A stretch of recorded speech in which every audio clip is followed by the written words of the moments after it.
Hello दोस्तों, कैसे हैं आप लोग। आई होप आप लोग अच्छे ही होंगे और अपने अपने फाइनल एग्ज़ाम की तैयारी में लगे होंगे।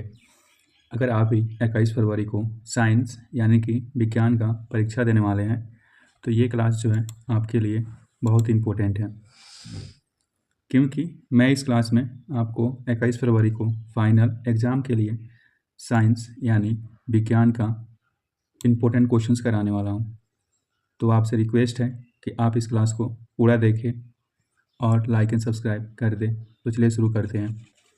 ये जो है आपके पास ये जो क्वेश्चन पेपर है आपका 25 का है, 2025 का है और एनुअल यानी कि फाइनल आपका एग्ज़ाम का है। ठीक है, तो आपसे रिक्वेस्ट है कि आप इस क्लास को पूरा देखें। तो सबसे पहले जब आप एग्ज़ाम देने जाएंगे तो सेम टाइम जैसे क्वेश्चंस दिया है, जैसे आपको दिख रहा है वैसे ही आपको क्वेश्चन पेपर मिलेंगे। इसमें आपका लिखा होगा सब्जेक्ट कोड यानी कि विषय कोड। ये जो विषय कोड जो दिख रहा है आपका 112, ये आपका विषय कोड जो है साइंस के लिए है। ठीक है, सबसे पहले क्या लिखा दिखेगा आपको विषय कोड। ठीक है, उसके बाद आपको देख लेना आपका मार्क्स जो होंगे, टोटल मार्क्स जो होगा आपका टोटल क्वेश्चन जो होगा ये 110 होगा यानी कि 110। उसमें से 80 जो होंगे ऑब्जेक्टिव टाइप होंगे, 24 और 6 ये सब्जेक्टिव टाइप से 80 में से आपको 40 क्वेश्चन ही करने होंगे। ठीक है, टोटल मार्क्स की अगर बात करें, टोटल मार्क्स जो होगा आपका 80 मार्क्स का होगा एग्ज़ाम। ठीक है, और टोटल कितने कितने देर का होगा, तो ये जो होगा 2 घंटा 45 मिनट का। ठीक है, तो चलिए शुरू करते हैं।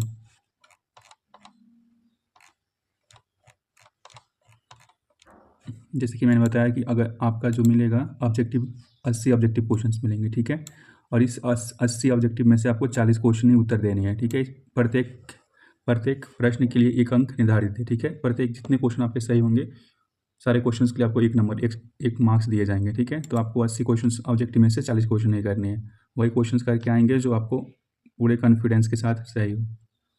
क्वेश्चन नंबर 1, किसी प्रकाश स्रोत के सामने एक रुकावट रख देने पर क्या बनता है। What is formed when an obstacle is place in front of a light source. करें कि प्रकाश के स्रोत के सामने अगर किसी को रुकावट को अगर रख देंगे तो क्या बनेगा, छाया बनेगा और उसका प्रतिछाया बनेगा यानी कि उपछाया बनेगा। ठीक है, हमारा ऑप्शन क्या हो जाएगा, बोथ ए एंड बी, यानी कि ऑप्शन क्या हो जाएगा C, both A and B. Question number 2, समतल दर्पण की फोकस दूरी होती है यानी कि the focal length of plane mirror is. तो प्लेन मिरर की जो फोकल लेंथ होती है या समतल दर्पण की जो फोकस दूरी होती है ये होती है अनंत पे। कहाँ होती है, अनंत यानी कि इन्फिनिटी पे। हमारा ऑप्शन 2 का सेकेंड का क्या हो जाएगा, डी।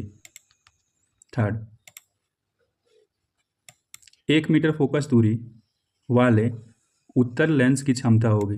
क्या कितना दिया है, 1 मीटर फोकल दूरी वाले लेंस। ठीक है, तो ये हो जाएगा आपका कितना, 1 मीटर दिया है तो क्या हो जाएगा इसका ऑप्शन, 1 डायप्टर हो जाएगा। क्या हो जाएगा इसका ऑप्शन, 1 डायप्टर। 1 दिया है तो 1 डायप्टर हो जाएगा, 2 दिया था 2 डायप्टर होता है। तो हमारा ऑप्शन क्या हो जाएगा, सी। क्वेश्चन नंबर 4, निम्नलिखित में से किस लेंस को अपसारी लेंस कहते हैं। विच of the flowing lens is called diverging lens. तो ये अपसारी लेंस जो होता है ये होता है आपका कनकेव लेंस यानी कि अवतल लेंस। क्या हो जाएगा, अवतल लेंस जो होता है ये अपसारी लेंस होता है, यानी कि diverging lens is concave lens. Question number 5, प्रकाश की चाल विभिन्न माध्यम में होती है यानी कि the speed of light in different medium is. The speed light की जो स्पीड होती है अलग अलग मीडियम में अलग अलग होती है। ठीक है, जैसे रेयर मीडियम से हम डेंसर मीडियम में जाएंगे तो लाइट का स्पीड जो होता है कम होता चला जाता है। ठीक है, तो प्रकाश की चाल जो होती है अलग अलग मीडियम में अलग अलग होती है यानी कि भिन्न भिन्न होती है। तुम्हारा क्या हो जाएगा, option A, speed of light is different in different medium. तुम्हारा ऑप्शन क्या हो जाएगा, ए। तो 5 का ए। क्वेश्चन नंबर 6, किसी लेंस द्वारा उत्पन्न अवधारण का एसआई मात्रक है। कर what is the SI unit of magnification produce by a lens. तो लेंस के थ्रू जो मैग्निफिकेशन प्रोड्यूस होती है ये क्या हो जाता है, उसका यूनिट जो होता है ये मात्रक विहीन होता है। क्या होता है, यूनिट लेस हो जाता है। क्या हो जाता है ये, मात्रक विहीन यानी कि unit less. Question number 6,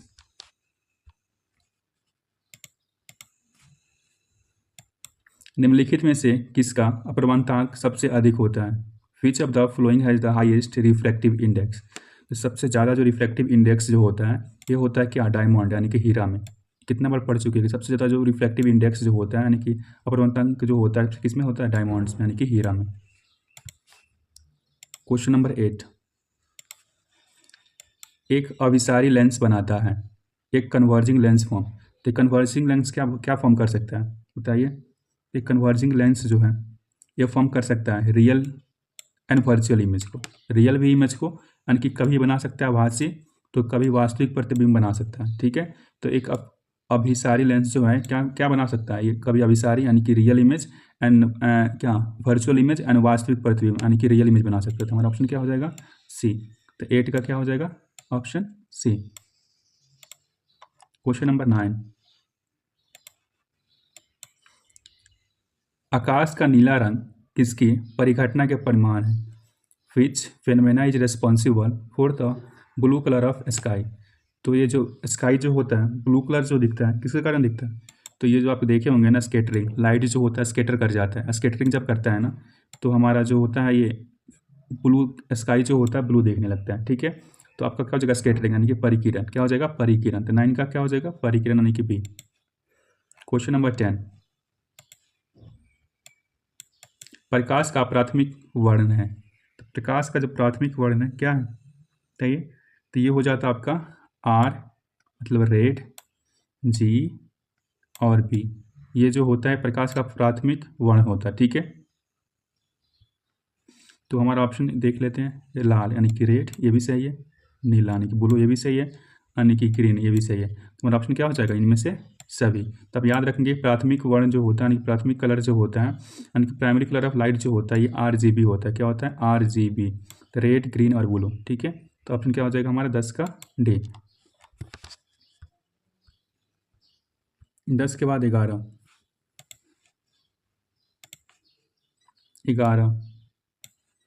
where are large number of light sensitive cell is present.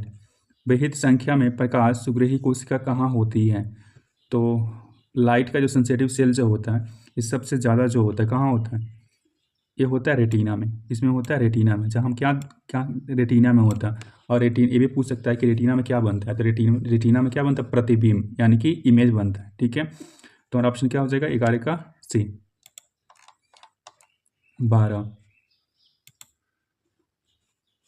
12, दूरदृष्टि के उपचार के लिए किस लेंस का प्रयोग होता है। Which lens is use for the treatment of far sightedness. तो दूरदृष्टि दोष है, क्या है दूरदृष्टि दोष है, तो हम क्या चीज़ कौन सा उपचार करेंगे बताइए। तो हम इसमें हम लगाते हैं क्या उत्तल लेंस, क्या लगाते हैं हम इसमें उत्तल लेंस लगाते हैं। अगर निकट दृष्टि दोष होगा तो हम लगाते हैं इसमें क्या अवतल लेंस, लेकिन इसमें क्या बोला है दूरदृष्टि दोष। तो दूरदृष्टि जब दोष बोलेगा तो आपका क्या हो जाएगा कन्वेक्स लेंस यानी कि उत्तल लेंस। तो 12 का क्या हो जाएगा ऑप्शन ए। क्वेश्चन नंबर 13, मानव नेत्र के लिए दृष्टि की आवश्यकता होती है यानी कि the presence of visions for the humans eyes. करके हमारा आई जो होता है आँख जो होता है किसी भी इमेज को जब देखता है ना उसको प्रोसेसिंग करने में उसको 1/, क्या होता है उसको 1/16 सेकेंड लग जाती है। कितनी लग जाती है 1/16 सेकेंड, यानी कि 1/16 सेकेंड लग जाती है उस इमेज को प्रोसेसिंग करने में। उसके बाद ही वो दूसरे इमेज को देख पाता है। हम क्या याद रखेंगे कि 13 क्या हो जाएगा सी। ठीक है, तो किसी भी जब इमेज को हम देखते हैं तो इसमें 1/16 सेकेंड याद रखेंगे, 1/16 सेकेंड टाइम लग जाती है उसको प्रोसेसिंग करने में। क्वेश्चन नंबर 14, निम्नलिखित में से कौन सा मात्रक वाट के बराबर होता है। यानी कि वाट बोला, क्या बोला है यहाँ पे वाट, तो वाट जब बोलेगा तब का हो जाएगा क्या जूल पर सेकेंड, क्या हो जाएगा जूल पर सेकेंड। तो 14 का क्या हो जाएगा बी, वाट का यूनिट क्या हो जाएगा जूल पर सेकेंड। क्वेश्चन नंबर 15, 1 किलोवाट घंटा बराबर होता है यानी कि 1 kilowatt hour is equal to. तो 1 किलोवाट आवर जो होता है ये किसके बराबर हो जाता है, तो 1 किलो बोला है 1 किलो वाट बोला 1 किलो, तो आपका क्या हो जाएगा 1 किलो मतलब क्या 100 यूनिट, किसके बराबर हो जाएगा 100 यूनिट के बराबर हो जाएगा। तो जब भी 1 किलो पूछे तो क्या आ जाएगा ऑप्शन ए यानी कि 100 यूनिट। क्वेश्चन नंबर 16, विद्युत शक्ति का SI मात्रक है, the SI unit of electric power is. तो इलेक्ट्रिक पावर या विद्युत शक्ति का जो SI मात्रक जो होता है ये हो जाता है आपका क्या, तो ये हो जाता है आपका कितना बार पढ़ चुके वाट, क्या हो जाता है वाट। यहाँ पे क्या बोला, इलेक्ट्रिक पावर पूछा है, शक्ति पूछेगा तो आपका क्या ऑप्शन आ जाएगा, वाट। तो हमारा ऑप्शन क्या आ जाएगा, 16 का बी। 17, 1 किलोवाट आवर बराबर होता है, तो 1 किलोवाट आवर किसके बराबर हो जाता है, तो 1 किलोवाट जो होता है इज इक्वल टू, तो किसके बराबर होता है, तो ये हो जाता है 3.6, क्या हो जाता है 3.6 इंटू 10⁻6 जूल। तो जब भी पूछे 1 किलोवाट आवर किसके बराबर हो जाता है तो हम क्या बताएंगे कि 3.6 इंटू 10⁻6 जूल के बराबर हो जाता है। तो हमारा ऑप्शन क्या हो जाएगा, सी। 17 के बाद 18,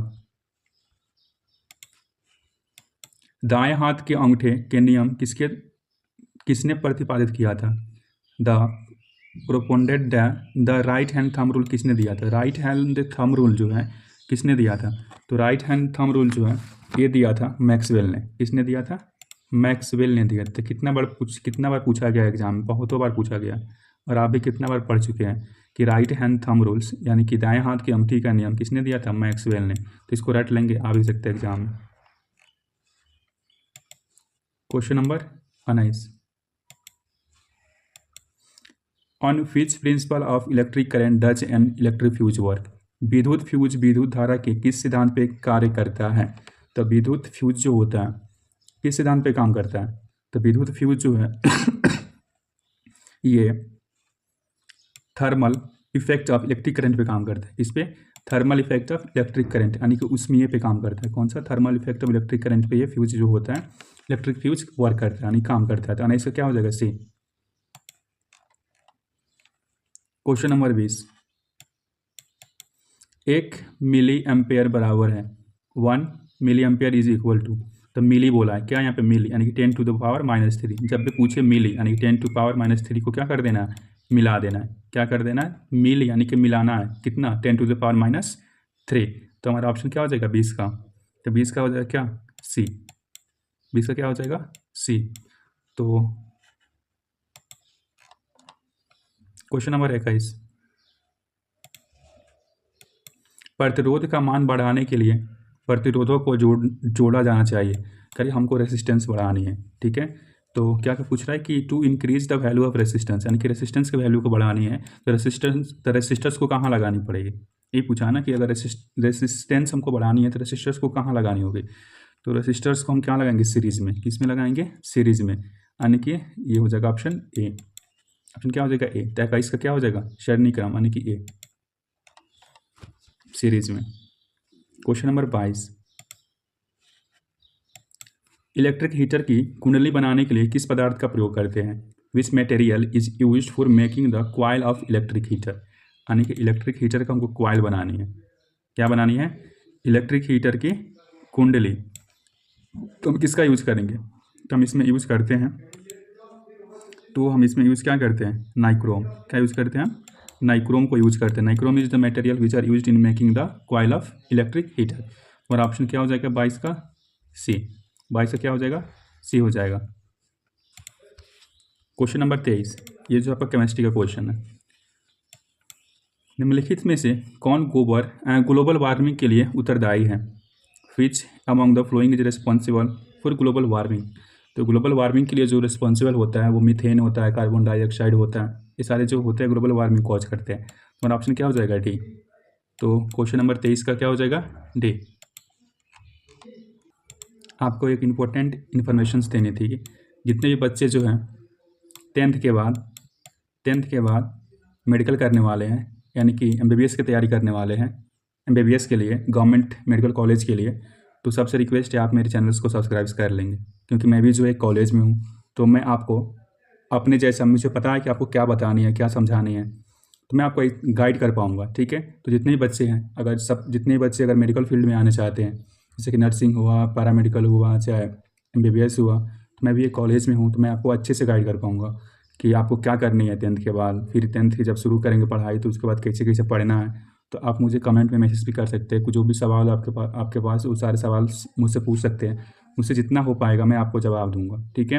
तो ये आपको एक इन्फॉर्मेशन देनी थी, तो आपसे रिक्वेस्ट है कि आप मेरे चैनल्स को सब्सक्राइब कर लेंगे और लाइक कर देंगे इस सेशन को, ठीक है। इसके बाद जो भी मैं आपको कुछ भी बताऊंगा या कुछ गाइड करूंगा तो आपको मैं इन्फॉर्म कर दूंगा, इसलिए आपके लिए ये चैनल बहुत ज़रूरी हो जाएगा, ठीक है। चलिए शुरू करते हैं। क्वेश्चन नंबर 24, इनमें से कौन जीवाश्म ईंधन है, यानी कि which among the following is a fossil fuel. तो फोसिल फ्यूल मतलब क्या बोल रहा है, जीवाश्म ईंधन। तो कौन सा हो जाता है, पेट्रोलियम जो होता है, ये भी एक तरह का क्या होता है, जो फोसिल फ्यूल होता है। प्राकृतिक गैस यानी कि नेचुरल गैस भी होता है, कोयल भी होता है, यानी कि इनमें से क्या हो जाएगा, जब तीनों है ये तो क्या हो जाएंगे ऑप्शन उपरोक्त सभी, यानी कि डी में क्या हो जाएगा ऑल ऑफ दीज। तो 24 का क्या हो जाएगा डी। क्वेश्चन नंबर 25, सूर्य तथा अन्य तारों द्वारा उत्सर्जित विशाल ऊर्जा का स्रोत है। तो सूर्य या दूसरे दूसरे जो होते हैं स्टार होते हैं, ठीक है, उसका स्रोत कौन सा होता है। तो ये आपका हो जाता है क्या, ये नाभिकीय, क्या हो जाएगा आपका ऑप्शन बी, नाभिकीय संलयन, यानी कि न्यूक्लियर फिजन। इंग्लिश में क्या बोलते हैं इसको, न्यूक्लियर फिजन से बोलते हैं, ठीक है। क्वेश्चन नंबर 26, टिहरी बांध निर्माण का उद्देश्य क्या था। तो हम आप क्या करने वाले हैं, बायोलॉजी का क्वेश्चन, यहाँ से क्या है बायोलॉजी। टिहरी बांध निर्माण के उद्देश्य क्या था।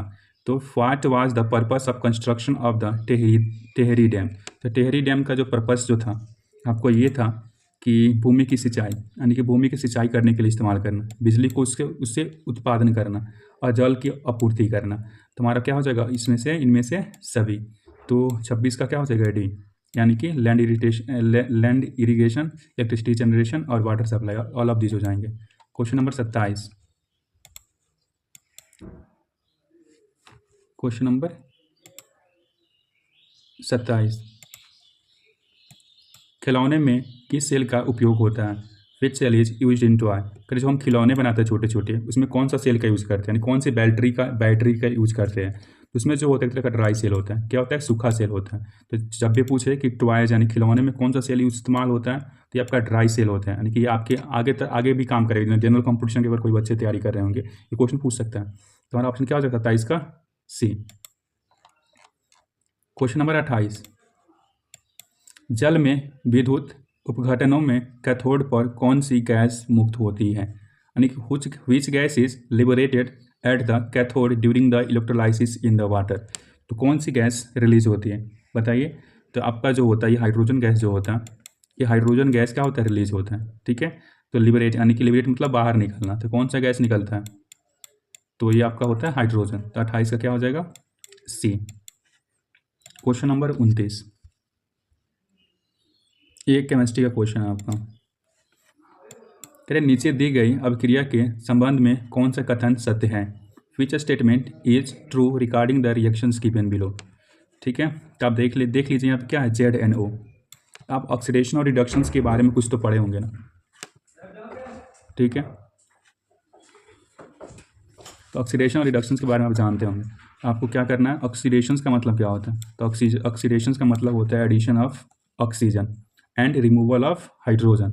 रिडक्शन का मतलब होता है removal of hydrogen, removal of oxygen, ठीक है, एडिशन ऑफ क्या हाइड्रोजन, इसको हम कहते हैं रिडक्शन। और ऑक्सीडेशन का मतलब क्या, addition of oxygen and removal of hydrogen. तो सबसे पहले क्या आ रहा है ऑक्सीडेशन।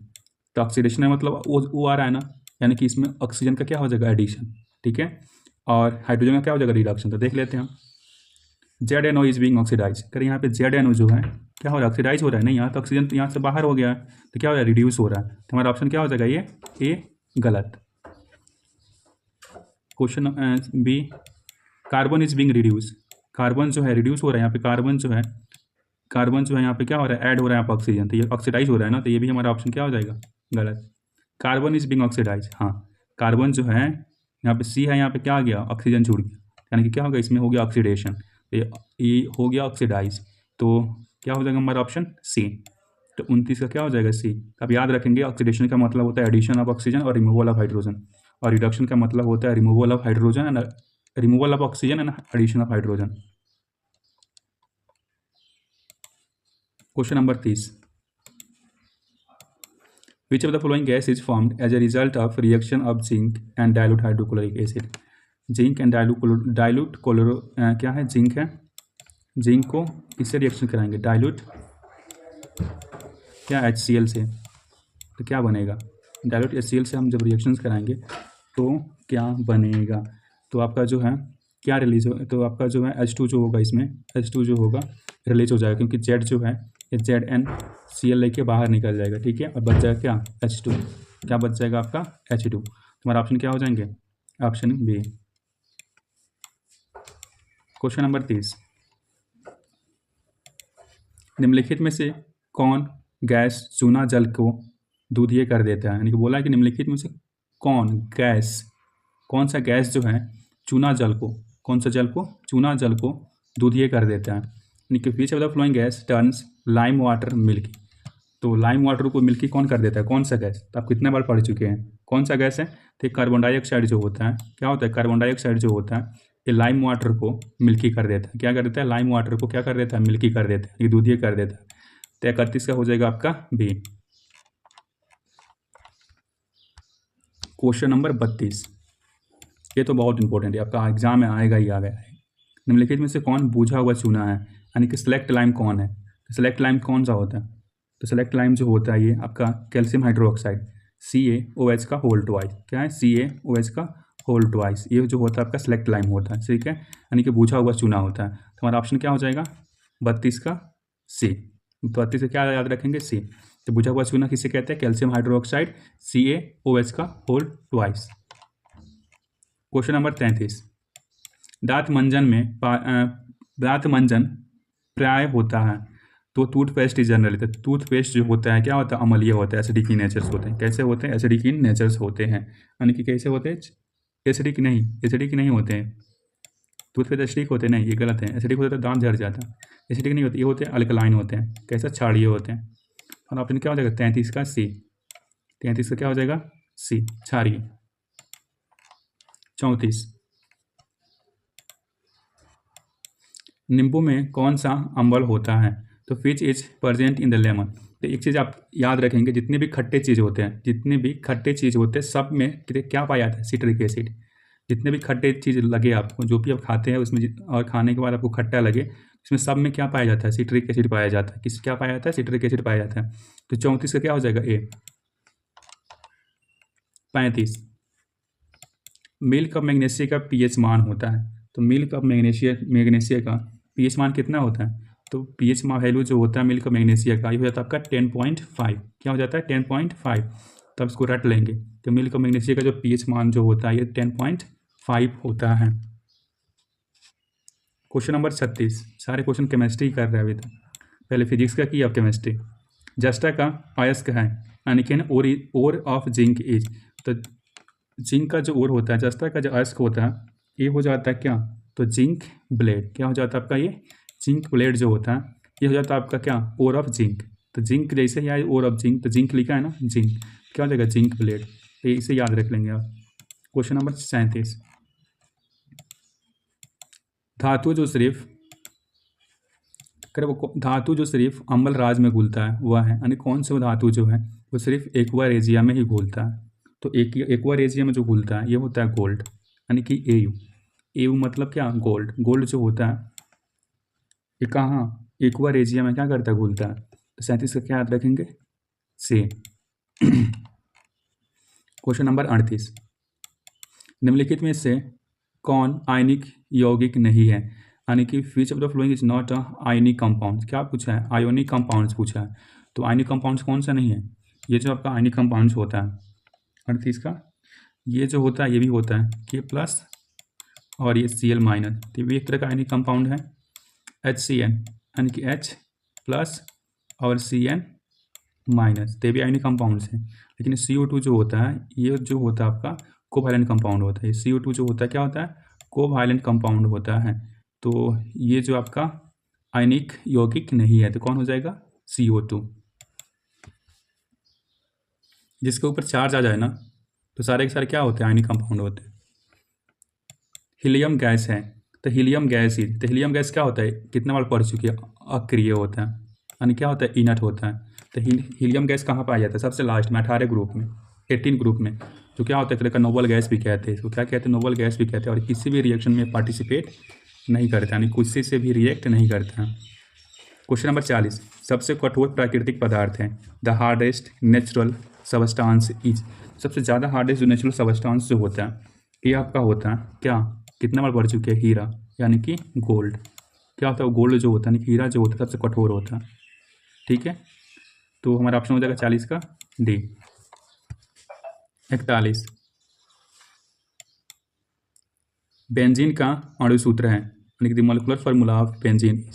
तो बेंजीन का स्ट्रक्चर कैसा होता है मालूम है ना, ये आपका बेंजीन का स्ट्रक्चर है। क्या है ये? बेंजीन का स्ट्रक्चर। तो यहाँ पर देख लीजिए,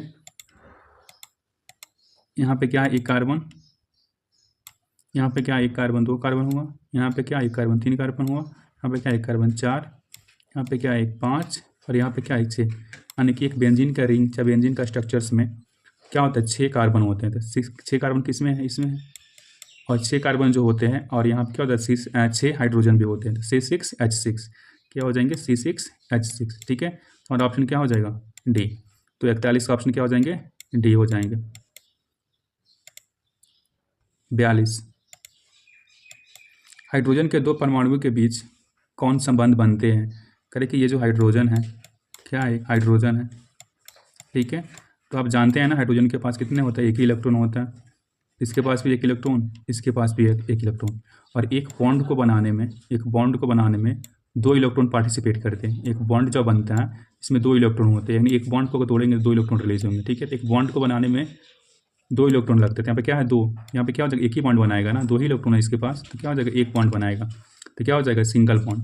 तो ऑप्शन क्या हो जाएगा? सी, यानी कि एक बंधन। क्या हो जाएगा? एक बंधन। हमारा ऑप्शन क्या हो जाएगा? सी। तो 42 का सी, सिंगल बॉन्ड।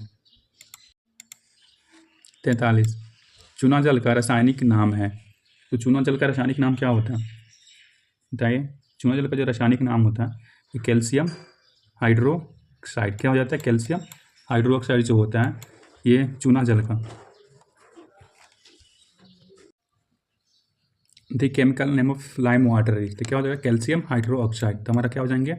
43 का बी। 44 चीनी का रासायनिक सूत्र है। तो chemical formula of sugar is. तो चीनी का जो रासायनिक सूत्र होता है जिसको याद रख लेंगे, क्या? C12H22O11। क्या होता है? C12H22O11 हो जाता है। ठीक है, को याद कैसे रखना है? तो 11 दूना 22। ठीक है, और 22 में से 10 घटा देंगे, क्या हो जाएगा? 12। ठीक है, तो CHO लिख देंगे, 11 दूना 22, 22 में से 10 घटा देंगे 12। हमारा क्या हो जाएगा? चीनी का फार्मूला हो जाएगा। ठीक है, ये जो होता है आपका शुगर का फार्मूला होता है। शुगर नहीं बोलते, क्या बोलते हैं इसको? ग्लूकोज का फार्मूला होता है। ठीक है, ये आपका क्या? एसिडिक एसिड है। क्या है? एसिडिक एसिड है। ये एल्डिहाइड है। ठीक है, और ऑप्शन क्या हो जाएगा? चीनी का सी। 45 के बाद आते हैं 44 के बाद 45 निम्नलिखित में से कौन सा कार्बनिक यौगिक सबसे अत्यधिक अभिक्रियशील है? विच of the flowing organic compound is most reactive.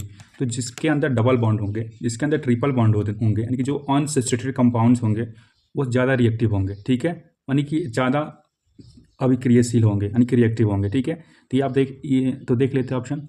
ये है CH4, इसको हम कहते हैं मीथेन। क्या कहते हैं इसको? मीथेन कहते हैं। तो मीथेन जो होता है तो क्या होता है? सिंगल बॉन्ड होता है मीथेन में, सैचुरेटेड कंपाउंड होता है। फिर ये भी एथेन जो होता है इसमें भी सिंगल बॉन्ड होता है। प्रोपेन जो होता है इसमें भी सिंगल बॉन्ड होता है सिर्फ। ये जो आपके पास दिख रहा है C2H4, इसका स्ट्रक्चर अगर हम ड्रॉ करें तो C+1C, और ये हो जाएगा यहाँ पे H, यहाँ पे H। ठीक है, 2 हाइड्रोजन हो गया, ये 3 हाइड्रोजन, ये 4 हाइड्रोजन। ठीक है, तो ये आपका जो होता है ये इसके अंदर क्या है? डबल बॉन्ड है। और ऑप्शन क्या हो जाएगा? डी। ये डी जो होगा सबसे ज़्यादा रिएक्टिव होगा। तो याद रखेंगे सिंगल बॉन्ड से ज़्यादा रिएक्टिव होता है डबल बॉन्ड्स, क्योंकि इसमें होता है पाई बॉन्ड जो होते हैं वीक बॉन्ड होते हैं, तो ये जल्दी से रिजेक्ट कर जाते हैं। क्वेश्चन नंबर 46 अब आता है बायोलॉजी का क्वेश्चन। मेंडल ने अपनी आवर्तन सारणी, ये तो केमिस्ट्री का ही है, तैयार करने के लिए कौन सा मापदंड अपनाया था? यानी कि मेंडलीव जो थे जो पीरियोडिक टेबल बनाए थे, तो कौन सा क्राइटेरिया का यूज किए थे? यानी कि which criteria did the Mendeleev adopt to prepare the periodic table. ये सबको पता क्या है? ये सबको पता है। उन्होंने क्या लिया था? एटॉमिक मास को लिया था, यानी कि परमाणु द्रव्यमान को लिया था। क्या लिया था? परमाणु द्रव्यमान को लिया था। क्वेश्चन नंबर 47 निम्नलिखित में से कौन क्षार धातु नहीं है, यानी कि अल्कली मेटल नहीं है? कौन सा? क्या पूछ रहा है कि निम्नलिखित में से कौन जो है क्या नहीं है? Alkali metals. तो जब हम पीरियोडिक टेबल पढ़ते हैं और याद करते हैं तो हम क्या याद करते हैं कि अल्कली मेटल जो होते हैं ये फर्स्ट ग्रुप का मेंबर होते हैं। ये क्षार धातु जो होता है ये फर्स्ट ग्रुप का मेंबर होता है। ठीक है, इसमें कौन कौन से आते हैं? ली ना के रब से फरिया, ठीक है। तो हमारा कौन कौन सा आता है, hydrogen, lithium, sodium, potassium, rubidium, ये सारे जितने जो होते हैं अल्कली मेटल होते हैं। बाकी इसके अलावा जो भी होंगे दूसरे ग्रुप के होंगे, ठीक है। देख लेते हैं, मैग्नीशियम जो होता है ये तो अल्कली मेटल नहीं होता है, सोडियम होता है, लिथियम यहाँ पे है, लिथियम होता है, सोडियम होता है, तो इसके बाद रुबिडियम भी होता है, ठीक है। हमारा ऑप्शन क्या हो जाएगा, ऑप्शन ए, यानी कि ये जो होता है अल्कली मेटल्स नहीं होता। मैग्नीशियम क्या होता है बताइए, तो ये लिथियम के बाद जब जाते हैं क्या, बेरिलियम, कहता है बेटा मांगे, तो ये अल्कलाइन अर्थ मेटल हो जाते हैं, यानी कि अल्कलाइन अर्थ मेटल जो होते हैं ये मैग्नीशियम हो जाते हैं। और ऑप्शन क्या हो जाएगा, ए। क्वेश्चन नंबर 48, निम्नलिखित में कौन हाइड्रोजन समूह का सदस्य है, विच of the following is a member of hydrogen group, यानी कि हाइड्रोजन ग्रुप का मेंबर को खोजना, यानी कि हाइड्रोजन ग्रुप को खोजना है। हाइड्रोजन ग्रुप कौन कौन से हो जाते हैं, तो ये होता है फ्लोरीन, क्लोरीन, ब्रोमीन, आयोडीन, ठीक है। ये जो होता है आपका क्या, हाइड्रोजन ग्रुप होते हैं, ठीक है। जिससे कि याद कैसे रखेंगे, फिर कल बाहर आई एंटी, याद रखने का तरीका क्या है, फिर कल बाहर आई एंटी। तो देख लेते हैं ऑप्शन, तो ये बेरियम जो होता है ये नहीं होता, हाइड्रोजन ग्रुप का समूह ये नहीं होता, बोरॉन भी नहीं होता, तो क्या हो जाएगा हमारा ऑप्शन ब्रोमीन, क्या हो जाएगा, ये हो जाएगा आपका ब्रोमीन, ऑप्शन सी। 48 का सी। 49, जिंक का परमाणु संख्या है, जिंक यानी कि Zn, तो जिंक जो होता है सबसे लास्ट में आता है, जैसे कि scandium, titanium, vanadium, chromium, manganese, iron, cobalt, nickel, copper, zinc, यानी कि जिंक कितने नंबर पे आता है, तो ये आता है 30 नंबर पे। तो इसका परमाणु संख्या यानी कि एटॉमिक नंबर जो होगा जिंक का क्या हो जाएगा 30, यानी कि 30, क्या हो जाएगा 30 यानी कि 30, ठीक है। क्वेश्चन नंबर 50, निम्नलिखित में कौन विद्युत ऋणात्मक होती है, यानी कि विच of the following is electronegative पूछा है, यानी कि इलेक्ट्रोनेगेटिव, इसके ऊपर कोई भी इलेमेंट होंगे उसको ऊपर क्या होगा, नेगेटिव चार्ज लगा होगा, ठीक है। इसको कहते हैं इलेक्ट्रोनेगेटिव, यानी कि विद्युत ऋणात्मक, ठीक है। देख लेते हैं, नॉन मेटल, एलॉय, मेटल और नॉन ऑफ दिस, ठीक है। तो हमारा ऑप्शन क्या हो जाएगा बताइए, तो जैसे कि आप जानते हैं नॉन मेटल जो होता है, नॉन मेटल जो होता है क्या करता है, नॉन मेटल क्या करता है बताइए, नॉन मेटल इलेक्ट्रॉन डोनेट करता है या एक्सेप्ट करता है, बताइए। तो नॉन मेटल जो होते हैं क्या करते हैं, इलेक्ट्रॉन को एक्सेप्ट करते हैं, और मेटल जो होता है इलेक्ट्रॉन को डोनेट करते हैं, यानी कि ये जो होता है इसको इलेक्ट्रॉन देता है। जब इसको इलेक्ट्रॉन देगा तो क्या हो जाएगा, नॉन मेटल जो होंगे इलेक्ट्रोनेगेटिव हो जाएंगे, यानी उसके जब इलेक्ट्रॉन अपने ऊपर कैरी करेंगे तो नेगेटिव चार्ज लग जाएगी, यानी कि इसके पास इलेक्ट्रॉन की संख्या क्या है, ज़्यादा है। हमारा ऑप्शन क्या हो जाएगा 50 का ए, क्या हो जाएगा 50 का ए हो जाएगा, यानी कि अधातु जो होते हैं ये क्या होता है, इलेक्ट्रोनेगेटिव होते हैं। क्वेश्चन नंबर 51, राजस्थान के किस ग्राम में चिपको आंदोलन के क्रम में महिलाओं ने जान दी थी, in which village of Rajasthan did women sacrifice their life during the Chipko movement, तो ये था खेजरी, क्या था खेजरी के गांव में, कौन सा खेजरी। क्वेश्चन नंबर 52, निम्नलिखित में किसके कारण पर्यावरण में संतुलन बिगड़ जाता है, due to which of the flowing the balance in the environment get disturb, तो वन रोपण, ठीक है। पहला क्या है वन रोपण, बढ़ती मानव जनसंख्या, अधिक हरे पौधे उगाना, जैव विविधता। तो वन रोपण अच्छी चीज़ें हैं, पौधे भी लगाना अच्छा चीज़ है, अच्छी चीज़ है, और बायोडाइवर्सिटी अच्छा चीज़ है, यानी कि अगर तो हमारा ऑप्शन क्या हो जाएगा बी, बढ़ता मानव जनसंख्या जो है ये क्या कर सकता है, इन्वायरमेंट को डिस्टर्ब कर सकता है, क्या कर सकता है, इन्वायरमेंट को डिस्टर्ब कर सकता है। तो हमारा ऑप्शन क्या हो जाएगा 52 का बी। क्वेश्चन नंबर 53, पर्यावरण को प्रदूषण से बचाने के सबसे अच्छा तरीका है, the best way to protect the environment from pollution is, तो क्या अच्छा तरीका है, वस्तु को पुनर्वचन, यानी कि रिसाइकलिंग ऑफ द गुड्स, सही बात है, उनको रिसाइकलिंग करनी चाहिए ताकि जो भी चीज़ फेंके हुए है उसको फिर से हम नया बना सकें। वस्तु का पुनरुपयोग यानी कि रीयूज ऑफ द ऑब्जेक्ट, यानी कि फिर से उसी वस्तु का यूज करना, ठीक है, बार बार उसी को यूज करेंगे तो अच्छा चीज़ है ना भाई, नया चीज़ खरीदना नहीं पड़ेगा। Decrease in use of items, यानी कि जितना कम से कम हम वस्तु को यूज करें उतना ही ज़्यादा होगा, उतना ही पॉल्यूशन कम होंगे, तो इसमें से क्या हो जाएगा सभी, यानी कि इनमें से सभी, तो ऑप्शन क्या हो जाएंगे 53 का D. 54। Which is used in solar cell, सौर सेल में किसका उपयोग होता है? तो सोलर सेल में किसका उपयोग होता है? तो सोलर सेल में जो होता है सिलिकॉन, सिलिकॉन को जानते हैं ना, सिलिकॉन जो होता है इसमें इसको यूज करते हैं किस में? सोलर सेल में, यानी कि सौर सेल में। ठीक है, सोलर सेल में किसका यूज करते हैं? तो सिलिकॉन का। एस से सिलिकॉन, एस से सोलर सेल। ठीक है।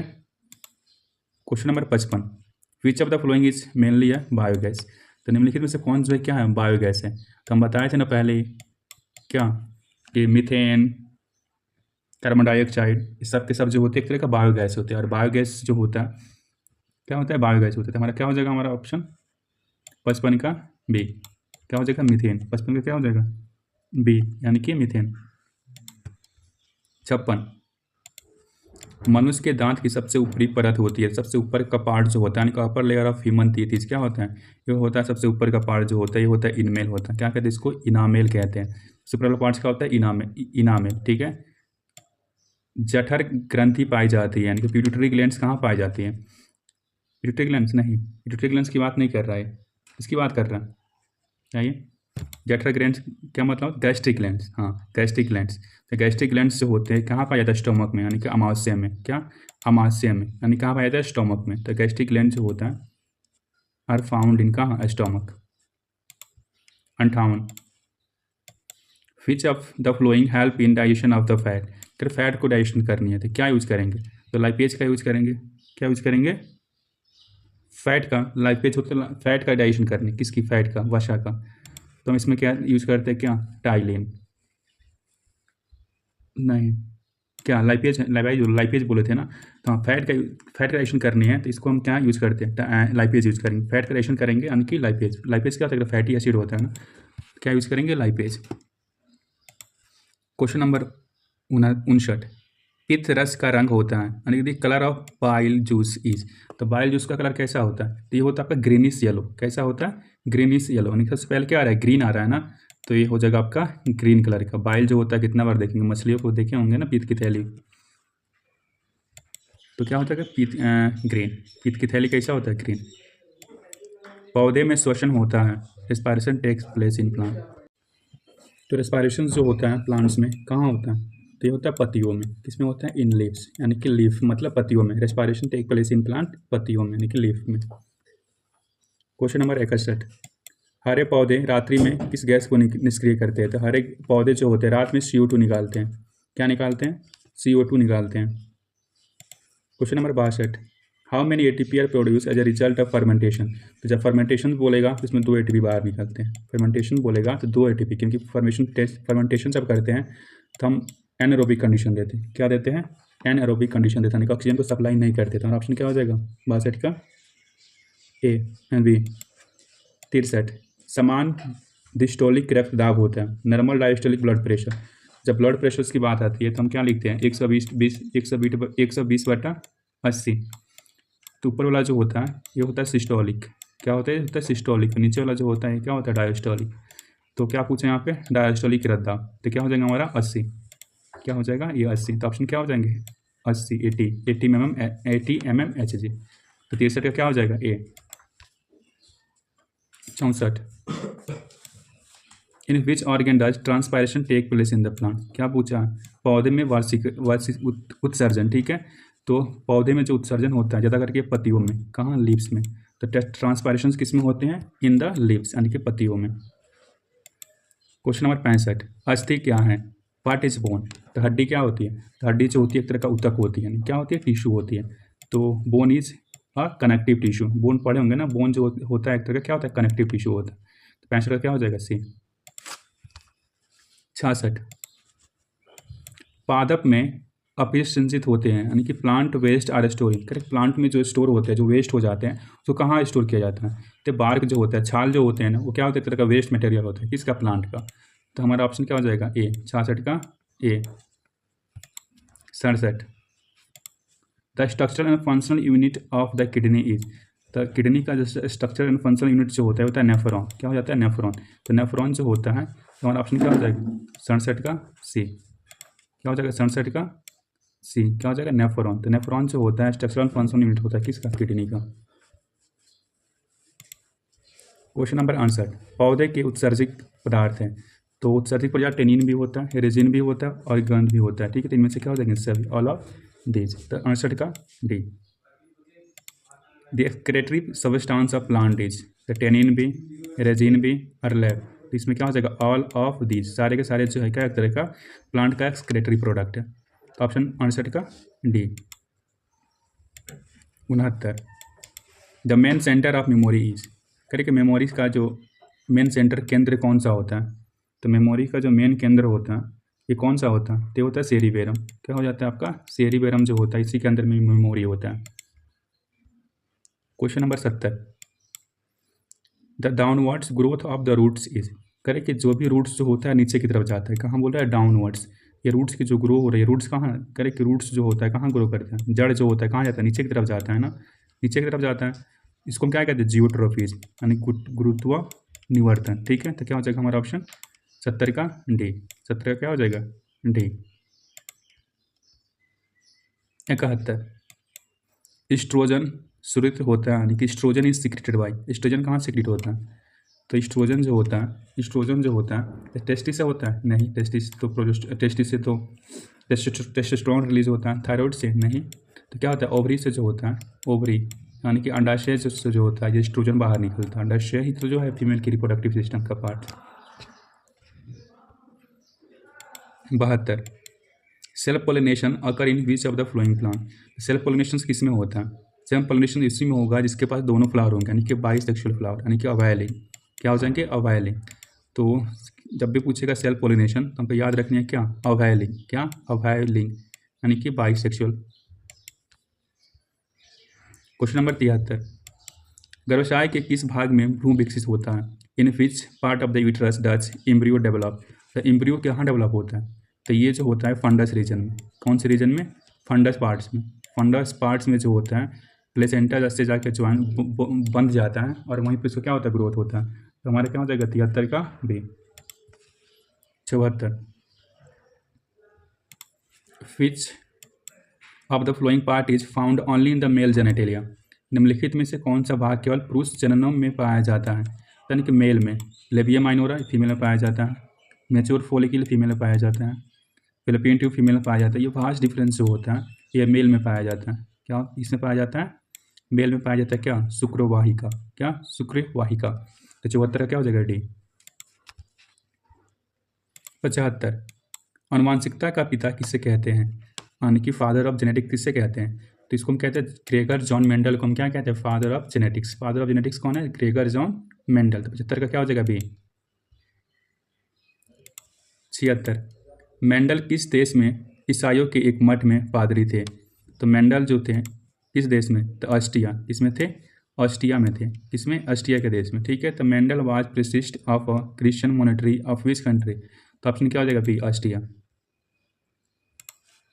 77, इनमें कौन वर्गीकरण के सबसे ऊपरी पायदान पर अवस्थित है, which of this is located at the top of the classification, सबसे ऊपर कौन सा है, सबसे पहले आता है के, पी, सी, ओ, एफ, जी और क्या, एस। तो सबसे ऊपर कौन सा आता है, फाइलम। तो क्या आता है सबसे पहले, किंगडम। तो किंगडम इसमें नहीं है, हाँ किंगडम है। तो क्या हो जाएगा आपका सबसे पहले, जगत। क्या हो जाएगा, जगत। सबसे पहले कौन सा आता है, जगत आता है। तो 77 का क्या हो जाएगा डी। क्वेश्चन नंबर 78, सूक्ष्म उपभोक्ता का उदाहरण है, an example of micro consumer is, तो माइक्रो कंज्यूमर है तो माइक्रो ऑर्गेनिजम्स को ही लेंगे। तो क्या हो जाएगा हमारा, जीवाणु यानी कि कवक, ये दोनों हो जाएंगे, यानी कि बोथ ए एंड बी जो होगा ये दोनों के दोनों क्या एक तरह का माइक्रो कंज्यूमर है, यानी कि माइक्रो ऑर्गेनिज्म है। तो बैक्टीरिया, फंजाई, माइक्रो कंज्यूमर यानी कि माइक्रो ऑर्गेनिज्म। क्वेश्चन नंबर 69, मांसाहारी जीव को कहा जाता है, किस, मांसाहारी, मांसाहारी बोला है ना, तो मांसाहारी जीव को क्या बोलते हैं, तो ये मांसाहारी जीव जो होते हैं कार्निवोरस होते हैं, और कार्निवोरस जो होता है प्राइमरी के बाद आता है, यानी कि सेकेंडरी कंज्यूमर हो जाते हैं। क्या हो जाते हैं, सेकेंडरी कंज्यूमर हो जाते हैं। हमारा ऑप्शन क्या हो जाएगा B. Question number 80, what percentage of total energy is transfer to the next tropical level at each tropical level of the food chain. तो 10% लॉ पढ़े हैं ना कि 10% एनर्जी जो होती है एक ट्रॉपिकल लेवल से दूसरे ट्रॉपिकल लेवल पे ट्रांसफ़र होती है। तो हमारा ऑप्शन क्या हो जाएगा, सी का सी। इसको हम कहते हैं 10% लॉ इकोलॉजी के सिस्टम में, ठीक है। तो हमारा क्वेश्चन क्या होगा, 80 क्वेश्चन खत्म हुए, ठीक है। तो इस सीरीज इस लेक्चर में जो हम कितने क्वेश्चन किए, 80, ठीक है। दूसरे में भी कितने करेंगे, 80, ठीक है। तो आपसे रिक्वेस्ट है कि इसके बाद जो भी लेक्चर जाएगा उसको आप देखें, ठीक है। तो थैंक यू। तो एक इम्पोर्टेंट इन्फॉर्मेशन, सभी बच्चे जो है जो मेडिकल से संबंध रखते हैं उनसे रिक्वेस्ट है आप मेरे चैनल को सब्सक्राइब कर लेंगे, क्योंकि आगे चल के मैं आपको बहुत सारा चीज़ बताने वाला हूँ, गाइड करने वाला हूँ, और आपके जर्नी में जो इस जर्नी को आपने शुरुआत किया इसमें बहुत सारा चीज़ मैं सपोर्ट भी करने वाला हूँ। तो आपसे रिक्वेस्ट है कि आप मेरे चैनल को सब्सक्राइब कर लेंगे, ठीक है। Thank you.